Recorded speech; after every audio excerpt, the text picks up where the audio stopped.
Okay, I think I'm ready for this episode now.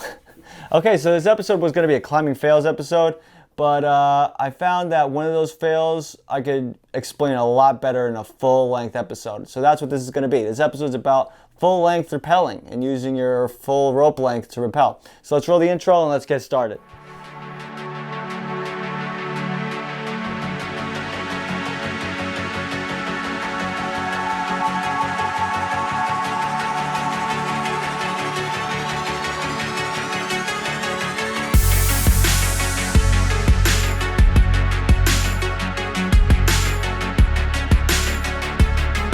Okay, so long rappel. What is a long rappel? Okay, so long rappel, I think I said it in the intro. So when you're using your full rope length, so you get down a lot quicker that way. You're skipping a rappel station. Normally, typically, you'd be rappelling off two rope lengths. But let's say you're just using a gree-gree to rappel. You can't rappel off two sides of a rope with a gree-gree. You'd be using an ATC, which you probably should have anyway. So let's show you how you do this. Let's pretend that this is the rappel station, and let's say it's two chains. Let's say there's two chains, and this is two zoomed in chain links, because normally you wouldn't be leaving your beaners up there. You'd be going through two chain links. So let's pretend these are two chain links. Okay, so we're going to be pushing our rope through these two chain links like that, boop, like this. And let me show you the wrong way and the way people have gotten killed. Okay, so you're going to be bringing your tagline. Okay, a tagline. What's a tagline? Well, it's like a cordelette, but it's really long. So it's about 60 meters. Let's say your rope is 60 meters long. I would get 65 meters. Why?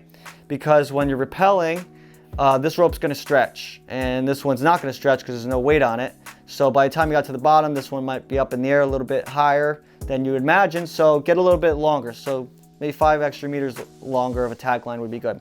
And I think about 6mm diameter tagline is pretty good too. Why? Well, I don't know, let's say you've really gotten to an emergency. You got to rappel on this. I mean, that would be a hairy situation. Never want to do it, but I mean, it's possible with 6mm. So anyway, I'm not getting into that. I'm getting into this. So let's show you the wrong way to do it, because people have died, and I don't want anybody dying that because I love people.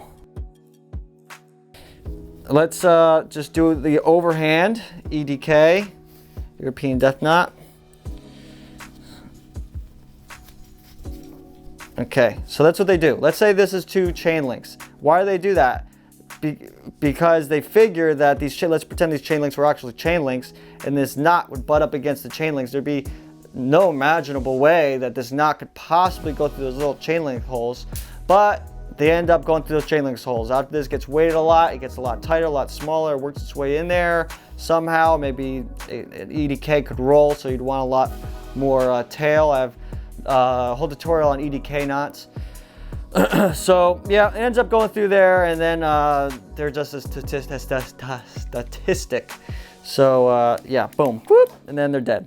So let's not do that. How do we not do that?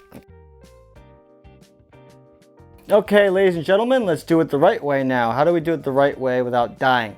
Okay, so we got our chain links again, our zoomed in chain links, or imaginary zoomed in chain links. And for some reason, let's say we're clipped into it like that, because I guess we have to be clipped in it somehow. I guess we use our backup like that. So we're at our rappel station, and let's just say this is how let's say we made it, we clipped our heels 3 times, and bam, we're here at our rappel station. Okay, so we're here. Now what do we do? Well, the first thing you would do is you would tie an overhand figure 8, and you're gonna do this on a figure 8, overhand figure 8 on a bite.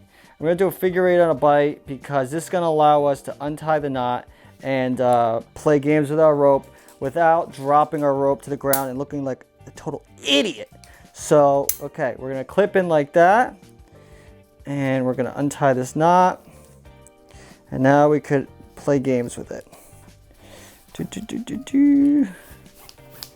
Okay, so what's the right way to go about this? Okay, so what we're gonna do first is tie a alpine butterfly, and I have a tutorial on all these knots that I'm doing right now today. I already made them, so that's awesome. If you want to check them out, they're on my channel. So we're going to tie Alpine Butterfly. I like the Alpine Butterfly because it's tight in all three directions. Pulling here, gets tight pulling here, gets tight when you pull on there. So that's good.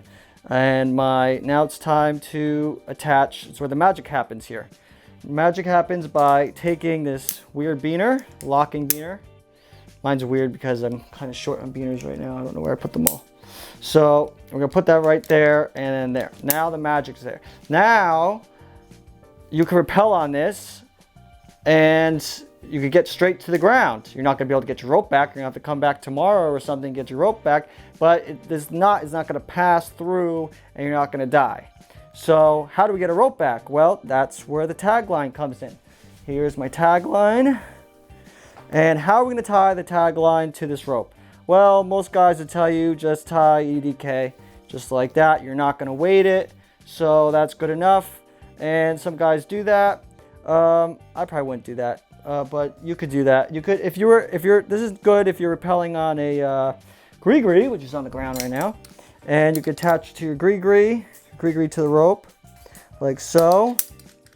I think I already said you want your tagline a little longer than your rappelling rope because your rappel rope's gonna stretch a little bit longer. So anyway, all right, like that. Like I said, you're able to go to the ground now. So now let's take this off. And if you were rappelling with ATC, it's not inconceivable that you could put both of these through your ATC, the small one and the big one, and that would stop you from getting these two tangled up. If you're rappelling just with the gree-gree, I think it'd be best to have this tagline maybe in a backpack or in a bag, a tagline if they have tagline bags. So yeah, you could do that. Now, what's some other ways to tie this besides using EDK? Well, you could do, I think I would do this. I think I would just grab, I think I have done this. Just grab an overhand, do an overhand, and then just do another overhand, and then bam, attach these two with a locking beaner. Oh, you want to save locking beaners? Okay, I hear you. I want to save my locking beaners. I don't want to use all my look how many locking beaners you're using, Josh. Okay, I hear you. How about we just go like that and feed it through just like that. Like I said, we're not weighting it, so these aren't going to get too knotted, too tightened. They're not going to get too hard to get undone. So I don't know what the word is. It's not coming to my mind. Anyway, so let's say we get to the ground now. All right, so rappelling down this. Oh,